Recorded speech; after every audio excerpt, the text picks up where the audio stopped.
જિલ્લાની એકમાત્ર અંગ્રેજી માધ્યમની સ્કૂલમાં 26 જેટલા પ્રવાસી શિક્ષકોને છૂટા કરી દેતા છેલ્લા અઠવાડિયાથી બાળકોનું શિક્ષણ રામ ભરોસે છે। વાલીઓ અને એનએસયુઆઈની ઘણી રજૂઆતો છતાં અધિકારીની કચેરીએથી માત્ર ફરતા જવાબો જ મળી રહ્યા છે। ત્યારે આજે ગુજરાત પ્રદેશ એનએસયુઆઈના મહામંત્રી સહિત ટીમ અને વાલીઓ દ્વારા શિક્ષણ અધિકારી કચેરી ખાતે હોબાળો કરવામાં આવ્યો। વાલીઓ અને એનએસયુઆઈ પ્રમુખ સહિતના કાર્યકરોએ જિલ્લા શિક્ષણ અધિકારીની કચેરી ખાતે પહોંચી જિલ્લા શિક્ષણ અધિકારીને આ અંગે ઉગ્ર રજૂઆત કરી હતી અને બંગડીઓ ટેબલ ઉપર ફેંકી રોષ ઠાલવ્યો હતો। વાલીઓ અને વિદ્યાર્થી સંગઠન દ્વારા માંગ કરવામાં આવી હતી। સાથે જ જેમ બને તેમ વહેલી તકે શાળામાં ભણાવી શકે તેવા શિક્ષકોને મૂકવામાં આવે તેવી માંગ કરાઈ। રજૂઆતના પગલે પોલીસ દ્વારા 15 જેટલા એનએસયુઆઈના કાર્યકર્તાઓની અટકાયત પણ કરવામાં આવી છે।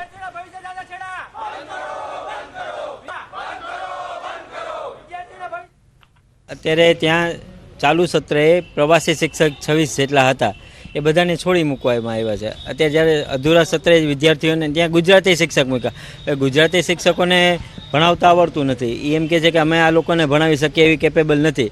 તો અમારી માંગણી એટલી જ છે કે ભાઈ ત્યાં તમે ભણાવી શકે એવા વિદ્યાર્થી, જો ચાલુ સત્રે તમે અચાનક કોઈ પણ 26 વિદ્યાર્થીઓ શિક્ષકોને છોડી મૂકતા તો તમે એટલા પણ કેપેબલ હોવો જોઈએ કે તમે 26 શિક્ષકો પાછા મૂકી શકો।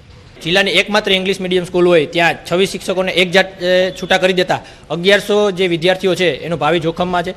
2-4 દિવસ પહેલાં પણ રજૂઆત કરી, પણ શિક્ષણ અધિકારી દ્વારા કે કોઈ ઉપરથી કોઈ હજી કોઈ એવો પ્રત્યુત્તર નથી આવ્યો કે એ લોકો કંઈ આનું ભલું વિચારતા હોય। ત્યારે આજે અમે જિલ્લા શિક્ષણ અધિકારીએ ઉગ્ર દેખાવ કર્યો હતો અને ઉગ્ર માંગ કરી હતી, બરાબર, અને એવું કીધું હતું કે સાહેબ આપ તાત્કાલિક ધોરણે નિર્ણય લ્યો। તો આજે પણ શિક્ષણ અધિકારી દ્વારા અમને એવું કહેવામાં આવ્યું છે કે અમે ચર્ચા વિચારણા કરી છે, અમે પ્રમુખ સાથે વાત કરી છે, પણ ક્યારે અઠવાડિયા સુધી હજુ કોઈ નિર્ણય નથી આવ્યો। અત્યાર સુધી અમે એવું શોધ્યું છે કે અમારી પાસે અત્યારે અંગ્રેજી વિષયવાળા જે મુખ્ય અંગ્રેજી વિષય છે, આ બધા જાણી શકો છો કે જે વ્યક્તિઓ અંગ્રેજીમાં ભણેલા હોય તેમનું મુખ્ય માધ્યમ પણ અંગ્રેજી જ હોય તે બાળકોને ન્યાય આપી શકે છે। તેવા અમે 14 થી 15 જેટલા શિક્ષકોને શોધ્યા છે અને એ વિદ્યાર્થીઓના હિતમાં એ બાળકો માટે અમે એ શિક્ષકોના ટૂંક સમયમાં 1-2 દિવસની અંદર આદેશ પણ કરીશું, જેના કારણે વાલીઓ જે છે એમની પણ જે છે એ પ્રમાણે અમે 14 શિક્ષકોને આદેશ કરી। શહેરમાં તો પાલિકાનું 4 કરોડથી વધુનું વીજ બિલ બાકી છે અને જેને કારણે વીજ જોડાણ કપાયું છે।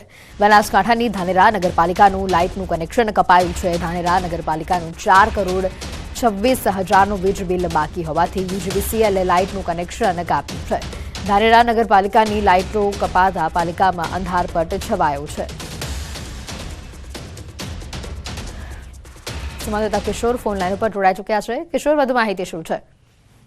ચોક્કસ સીધવી ફરી એકવાર ધાનેરા નગરપાલિકાનું લાઇટનું કનેક્શન કપાયું છે। ધાનેરા નગરપાલિકાનું 4 કરોડ અને 26 હજારનું વીજ બિલ બાકી હોવાથી આજે યુજીવીસીની ટીમ ધાનેરા નગરપાલિકા ખાતે પહોંચી હતી અને ધાનેરા નગરપાલિકાના ઓફિસનું લાઇટ બિલ કપાયું છે ને લાઇટ કપાતા નગરપાલિકા ઓફિસની અંદર અત્યારે અંધારપટ છવાયો છે। તે ઉપરાંત જે જરૂરી કામ માટે લોકો આવતા હોય છે તેમને પણ ધરમના ધક્કા ખાવાનો વારો આવ્યો છે અને તમામ કોમ્પ્યુટર અને સિસ્ટમ બંધ હોવાથી લોકો કામ કરાયા વિના જ પરત ફરી રહ્યા છે।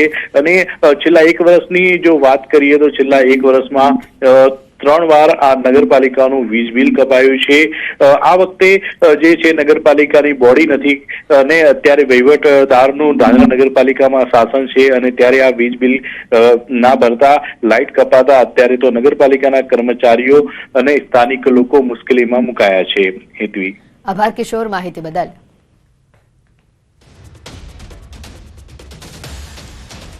મહેસાણાના ધનપુરામાં લગ્ન પ્રસંગમાં મારામારીની ઘટના સામે આવી। 28મીએ વરઘોડો કાઢવા બાબતે બોલાચાલી થઈ હતી।